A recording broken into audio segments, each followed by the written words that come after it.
Je suis Alex Ibi, bienvenue dans ma tête. Bien sûr, cet espace n'existe pas vraiment, mais explorons-le un petit peu ensemble. Je suis un scientifique, un zoologiste spécialisé en entomologie, c'est-à-dire que je travaille avec des insectes. Mais je suis aussi anthropologue social, cela signifie que je m'occupe des gens dans la société. Mais je suis aussi agriculteur, enfin bon, apiculteur, agriculteur. En fait, j'élève des abeilles. En tant que chercheur, j'essaye d'aller au fond des liens. En tant qu'apiculteur, j'essaye de travailler avec la nature et avec les gens. Mais ce que j'aime le plus, c'est de discuter avec les gens de la manière dont nous pouvons combiner nos connaissances et notre expérience. Ici sur la table, tu peux voir certaines choses qui me concernent dans la vie de tous les jours et qui ont des liens avec mon travail. N'hésite pas à les regarder, à les montrer aux autres personnes autour de toi, assis autour de la table, mais s'il te plaît, remets tout ça où tu l'as trouvé. J'ai installé mes premières ruches à l'âge de 25 ans.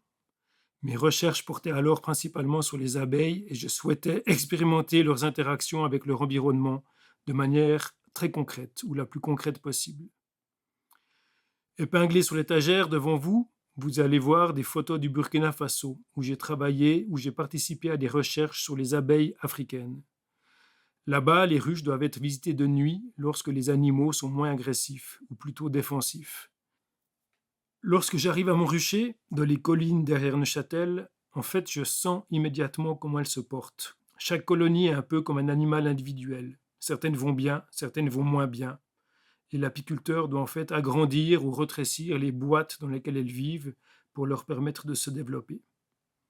Avec le matériel apicole, je ne dois pas toujours me protéger lorsque j'ouvre les caisses contenant les colonies d'abeilles. En fait, souvent, elles s'occupent de leur travail et je m'occupe du mien. Tu peux enfiler l'un des chapeaux d'apiculteur accrochés au vestiaire.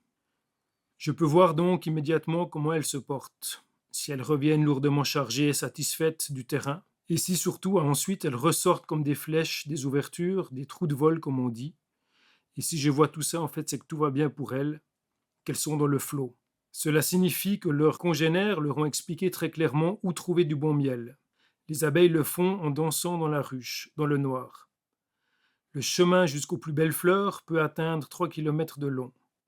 Ce sont des organismes super complexes, et la communication entre elles est si finement réglée que toute perturbation extérieure, tout poison peut avoir des effets dévastateurs. Et cela nous amène aux pesticides, en d'autres termes les substances utilisées pour protéger les cultures contre des ravageurs de culture, des insectes, des champignons, des bactéries ou d'autres choses. Pendant longtemps, on a cru que des substances isolées, c'est-à-dire des molécules produites chimiquement, ne pouvaient tuer que les organismes nuisibles spécifiquement.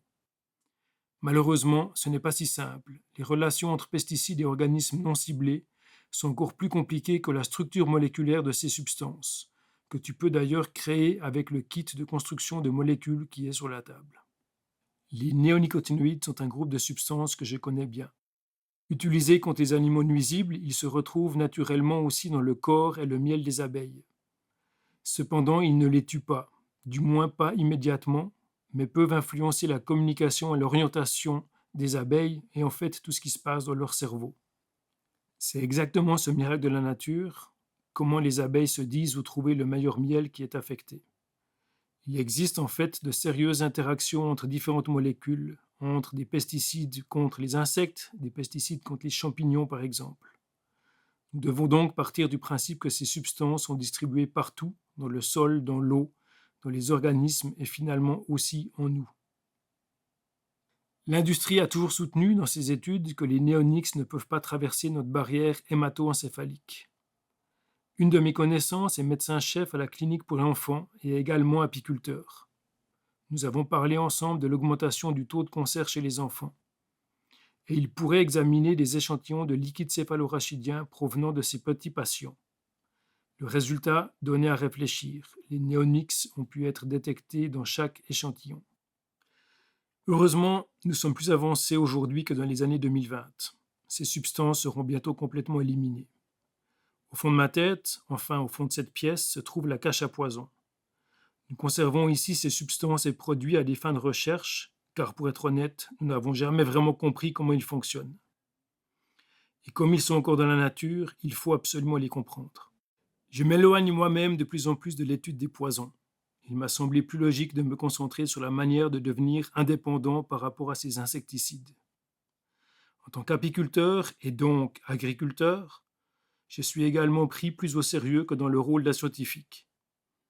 Lorsque je m'adressais à des parlementaires en tant que chercheur, ils roulaient parfois des yeux, même si tout ce que je leur dis a été examiné et prouvé scientifiquement à de nombreuses reprises.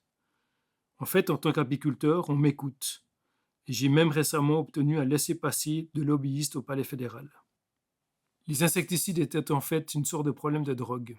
Il en fallait de plus en plus pour des applications toujours plus nombreuses, pour des cultures agricoles de plus en plus fragiles et soumises à une forte pression de production. Le retrait n'aura pas été facile, on n'avait pas d'alternative. Ma vision de l'avenir a toujours été de créer cela en coopération, en échange avec les agriculteurs, avec les producteurs de denrées alimentaires et les consommateurs. Tester littéralement les connaissances issues de la recherche scientifique sur le terrain auprès des personnes qui en vivent pour qu'ils puissent continuer à produire notre nourriture. Ce n'est qu'ensemble que nous parviendrons à ranger les insecticides à leur place dans l'armoire à poison.